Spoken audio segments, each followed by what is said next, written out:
नमस्ते प्यारे साथियों, मैं प्रीति सिंह स्वागत करती हूँ आप सभी का प्रीति सिंह क्लासेस पर। शुरू करते हैं क्लास को। 200 क्वेश्चन मैं ऑलरेडी आपको कवर करा चुकी हूँ। 2 क्वेश्चन मैंने आपको होमवर्क में दिए थे और आप सभी ने शानदार आंसर दिए।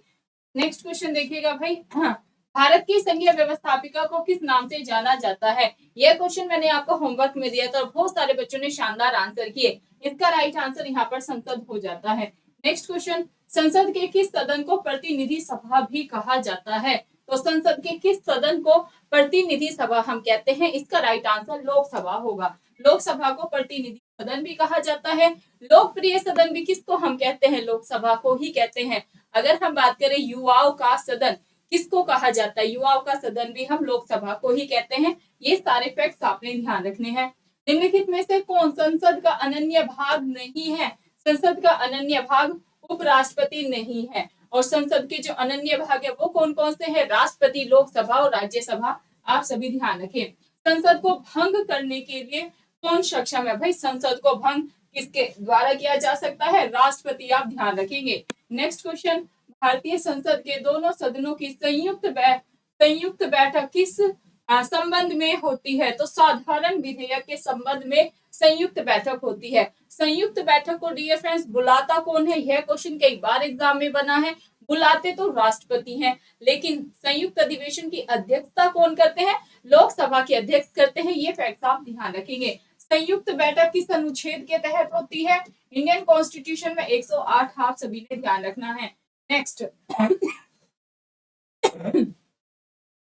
साधारण विधेयक से संबंधित गतिरोध को दूर करने के लिए संसद के दोनों सदनों की बैठक कौन बुलाता है? मैंने आपको समझा दिया है।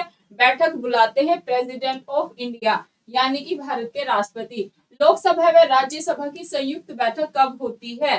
तो इसका राइट आंसर होगा जब लोकसभा एवं राज्यसभा के बीच कोई कॉन्फ्लिक्ट हो जाता है, यानी कि कोई मतभेद हो जाता है, कोई विवाद हो जाता है, तब संयुक्त अधिवेशन या संयुक्त बैठक को बुलाया जाता है। संसद के संयुक्त अधिवेशन में विधेयक पारित होता है। और इसका जो राइट आंसर है, दोनों सदनों के कुल उपस्थित तथा मतदाता सदस्यों के सामान्य बहुमत के द्वारा। संसद के किसी सदस्य की सदस्यता तब समाप्त समझी जाती है यदि वह बिना सदन को सूचित किए बिना अनुपस्थित रहता है। कितने दिन अनुपस्थित रहता है? इसका राइट आंसर यहाँ पर 60 दिन होगा। यह question BPSC, UPPCS, UPSC PAT, SSC, railway में कई बार पूछा गया है। नेक्स्ट क्वेश्चन, एक वर्ष में कम से कम कितनी बार संसद की बैठक होना आवश्यक है? तो भाई 2 बार होना आवश्यक है। नेक्स्ट क्वेश्चन, संसदों के वेतन का निर्णय कौन करता है? संसद के वेतन यानी कि सैलरी का निर्णय संसद करती है। कौन? वही निर्णय संसद करती है। भारतीय राजनीतिक व्यवस्था में कार्यपालिका डैश के अधीन रहकर कार्य करती है, न्यायपालिका के अधीन रहकर कार्य करती है। ये चीज आप ध्यान रखेंगे। नेक्स्ट क्वेश्चन, भारत की संचित निधि से धन निर्गम पर किसका नियंत्रण होता है? और राइट आंसर यहाँ पर हो जाएगा भाई भारत के वित्त मंत्री का। किसका? भारत के वित्त मंत्री का। नेक्स्ट देखो, किसी संसद सदस्य की अयोग्यता के संदर्भ में निर्णय कौन करता है? निर्णय करते हैं प्रेसिडेंट ऑफ इंडिया, यानी कि भारत के राष्ट्रपति। नेक्स्ट क्वेश्चन, भारत में कार्यपालिका का अध्यक्ष कौन होता है? भारत में कार्यपालिका का अध्यक्ष प्रेसिडेंट ऑफ इंडिया, यानी कि भारत के राष्ट्रपति होते हैं। संघ की कार्यपालिका शक्ति किस में निहित होती है? भाई भारत के राष्ट्रपति में होती है। नेक्स्ट क्वेश्चन, भारत का राष्ट्रपति, ध्यान दीजिएगा, भारत का राष्ट्रपति जो होता है वो राज्य का प्रधान होता है। नेक्स्ट क्वेश्चन, भारतीय संविधान के अनुसार संघ की कार्यपालिका शक्ति किस में निहित होती है? संघ की कार्यपालिका शक्ति राष्ट्रपति में निहित होती है। क्या भाई? राष्ट्रपति। नेक्स्ट क्वेश्चन, भारतीय संविधान के अनुसार देश की तीनों सेनाओं का अध्यक्ष सुप्रीम कमांडर कौन होता है? और राइट आंसर यहाँ पर राष्ट्रपति हो जाता है। सुप्रीम कमांडर कौन होते हैं? राष्ट्रपति। नेक्स्ट, एक व्यक्ति राष्ट्रपति पद के लिए अधिकतम कितनी बार निर्वाचित हो सकता है? भाई इसकी कोई सीमा नहीं है।